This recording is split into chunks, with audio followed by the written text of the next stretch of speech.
बिस्मिल्लाहिर्रहमानिर्रहीम। मुअज़्ज़ज़ सामीन, आज 25 अक्टूबर बरोज़ मंगल 2022 है और आज सन 2022 का दूसरा सूरज ग्रहण होने जा रहा है। माहिरीन का कहना है कि सन 2022 का ये दूसरा और आखिरी सूरज ग्रहण होगा। आज के सूरज ग्रहण का जो दौरानिया है वो तकरीबन 2 घंटों पर मुश्तमिल होगा।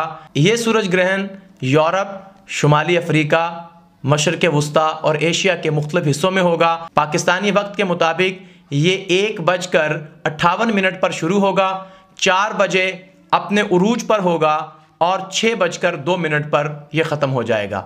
लेकिन पाकिस्तान में मुख्तलिफ शहरों में मुख्तलिफ औक़ात में ये सूरज ग्रहण नज़र आएगा। वो बिल्कुल इसी तरह जिस तरह नमाज के औक़ात में कुछ फ़र्क होता है और अफ्तारी के औक़ात में कहीं 10 मिनट पहले होती है, कहीं 10 मिनट बाद में होती है, उसी सर्कल में चूँकि वही आसमानी निज़ाम है और वही चाँद और सूरज की गर्दिश है तो उसके मुताबिक 5-10 मिनट का इसमें फ़र्क होगा। जैसे इस्लामाबाद में सूरज ग्रहण 3:43 पर शुरू होगा और 4:50 पर अपने उरूज पर होगा, 5:22 पर ख़त्म हो जाएगा। लाहौर में 3:49 पर शुरू होगा, 4:54 पर उरूज पर होगा, 5:20 पर ख़त्म हो जाएगा। कराची में 3:57 पर शुरू होगा, 5:01 पर अपने उरूज पर होगा और 5:56 पर ख़त्म हो जाएगा। पेशावर और कोयटा में 3:44 पर शुरू होगा और बितरतीब 5:28 पर और 5:51 पर यह ख़त्म हो जाएगा। सूरज ग्रहण होता क्यों है? जब चांद गर्दिश करता हुआ ज़मीन और सूरज के दरमियान आ जाता है तो इससे सूरज ग्रहण हो जाता है। ये 2 तरह से हो सकता है, जुज़वी सूरज ग्रहण और मुकम्मल सूरज ग्रहण। अमूमन जो सूरज ग्रहण लगता है वो जुज़वी होता है, मुकम्मल तब होता है जब चांद पूरी तरह सूरज के सामने आ जाए और इससे बिल्कुल रात का सा समा भी हो सकता है, झमघटा भी हो सकता है और शाम की सी कैफियत और सुबह होने से पहले की जो कैफियत होती है वो वाला मंजर भी हो सकता है। दुनिया के मुख्तलिफ मकामात पर ऐसा सूरज ग्रहण भी हो चुका है, लेकिन इस बार होने वाला सूरज ग्रहण ये भी जुज़वी है और अमूमन जो सूरज ग्रहण होते हैं वो जुज़वी होते हैं। जुज़वी सूरज ग्रहण इस तरह से होता है कि जब चाँद सूरज के किनारों के सामने आ जाता है जिससे कुछ हिस्सा छुप जाता है और जुज़वी सूरज ग्रहण होता है। एक अहम बात याद रखें कि सूरज ग्रहण को कभी भी बराह रास्त मत देखें, इससे मुस्तकिल तौर पर बिनाई के जाने का खदशा है। बाज़ लोग सन ग्लासेस के साथ देखते हैं, ये भी कोई मुनासिब तरीका नहीं है, इससे भी आंखों को नुकसान पहुंच सकता है। माहिरीन जो सूरज ग्रहण को देखते हैं वो ख़ास किस्म के फ़िल्टर में देखते हैं जो बहुत हैवी किस्म के होते हैं जिससे आंखों को नुकसान नहीं होता। इसलिए ख़ुद भी बचें और अपने बच्चों को भी सूरज ग्रहण देखने से महफूज रखें।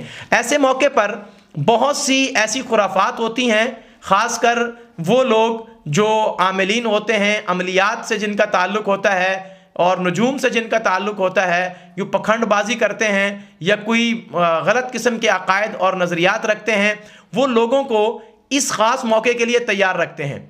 मैंने ख़ुद ज़ाती तौर पर कई आमिलीन को देखा कि वो इस ख़ास मौके के लिए लोगों को टाइम देते हैं कि जब सूरज ग्रहण होगा उस वक्त आपका ये काम करेंगे और उसके लिए फिर उनसे अच्छी खासी मड्डी भी लेते हैं और उनको उस दिन में कुछ काम करने के लिए कहते हैं कि आप ये काम करें, ये करें, हम ये अमल करेंगे और लोग ये समझते हैं कि अब हमारा काम हो जाएगा। नहीं मालूम कि उनका कितना काम हुआ है, कितना होता है और कितना होगा। याद रखें कि सूरज ग्रहण और चांद ग्रहण ये अल्लाह ताला की निशानियों में से एक निशानी है। ऐसे आसमानी मनाजर और गैर मामूली तब्दीलियाँ ये अल्लाह ताला की तरफ से एक वाइद होती है। अल्लाह अपने बंदों को ये दिखाते हैं कि जो रब ज़मीन और आसमान के दरमियान में चांद को ला सकता है वो इसको इन दोनों से टकरा भी सकता है।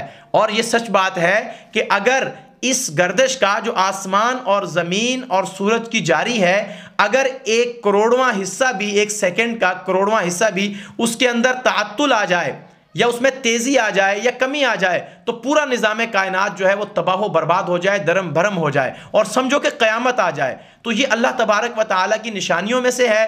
हमें अहादीस पाक में इसकी मुकम्मल रहनुमाई मिलती है कि नबी करीम सल्लल्लाहु अलैहि वसल्लम जब आसमान पर ऐसी कोई गैर मामूली तब्दीली देखते थे तो आप फ़ौरन नमाज की तरफ रुजू करते थे, अपने सहाबा इकराम को नमाज के लिए इकट्ठा करते थे। नमाज कुसूफ में तो 2 रकात नमाज बाजमात पढ़ना मसनून है और नमाज खुसूफ में 2 रकात नमाज या इससे ज़्यादा भी पढ़ी जा सकती है और मुनफरद भी पढ़ना मसनून है। इसलिए इन चीज़ों में पढ़ने के बजाय जब ऐसा मौका आए तो आप दुआ करें, अल्लाह ताला की कुर्बत में आने की कोशिश करें। याद रखें, जब भी ऐसी गैर मामूली तब्दीली होती है अल्लाह ताला यही चाहते हैं कि अब उसके बंदे उसकी तरफ मुतवज्जे हों, उसकी तरफ लौट कर आएं। अगर ऐसे मौके पर भी इंसान बिदआत, खुराफात और इस किस्म की वाहियात में पड़ जाए तो अल्लाह की नाराज़गी और ज़्यादा बढ़ेगी।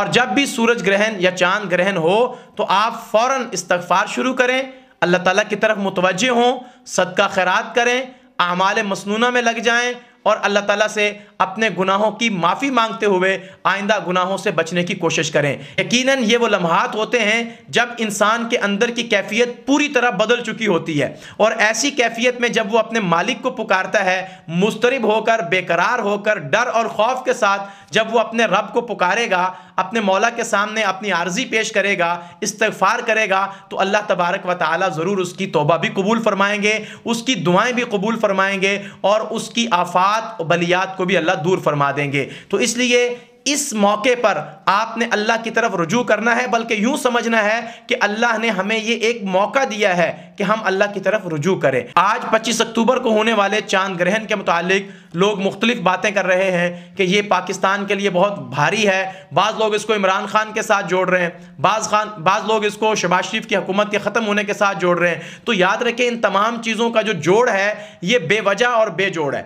इसका कोई ताल्लुक नहीं है। बल्कि जब हुजूर नबी करीम सल्लल्लाहु अलैहि वसल्लम के साहबजादे हज़रत इब्राहीम रज़ी अल्लाह तआला अन्हु का इंतकाल हुआ तो लोगों ने कहा कि ये इंतकाल की वजह से सूरज ग्रहण हुआ है।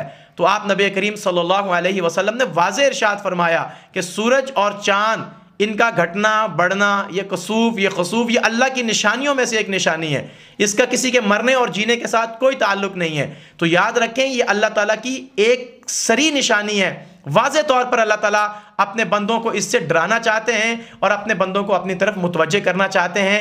ऐसे मौके पर भी बिदात और खुराफात और वाहियात में पढ़कर अल्लाह से दूरी इख्तियार करना ये बदकिस्मती के सिवा और कुछ नहीं है। अल्लाह तबारक व तआला हमें ऐसे मौक़ों पर अपनी तरफ रुजू करने की तौफ़ीक़ अता फ़रमाए, इस्लामी तालीमात के मुताबिक अपने तमाम आमाल दुरुस्त करने की तौफ़ीक़ अता फ़रमाए। मिलते हैं एक दूसरी वीडियो में नए पैगाम के साथ। अस्सलामु अलैकुम व रहमतुल्लाहि व बरकातुहू।